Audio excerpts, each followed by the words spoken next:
अकोला महानगरपालिकेचा नागरिकांच्या जीवाशी खेळ सुरू। दूषित पाण्यामुळे आकृतीनगर येथील नागरिकांचे आरोग्य धोक्यात। अकोला महानगरपालिकेकडून दक्षिण झोनमध्ये येणाऱ्या मलकापूर आकृतीनगर येथील गेल्या अनेक दिवसापासून नळाद्वारे पिण्याचे पाणी दूषित येत असून त्यामुळे नागरिकांचे आरोग्य धोक्यात आले आहे।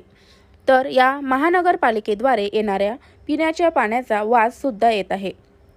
पाणी पिण्यायोग्य नाही, त्यामुळे अनेक नागरिक व लहान मुले त्या पिण्याच्या पाण्यामुळे आजारी पडत असून अकोला महानगरपालिकेने आकृतीनगर मलकापूर परिसरातील नागरिकांची जीवाशी खेळू नये, तसेच मलकापूर आकृतीनगर येथील पिण्याच्या पाणी पुरवठा शुद्ध व सुरळीत करण्यात यावा अशी मागणी वंचित बहुजन आघाडीचे सामाजिक कार्यकर्ता पराग गवई यांच्या वतीने आणि स्थानिक महिला व नागरिकांनी दिनांक 16 जून रोजी रविवारी दुपारी 4:45 प्रसारमाध्यमाद्वारे ही मागणी केली आहे।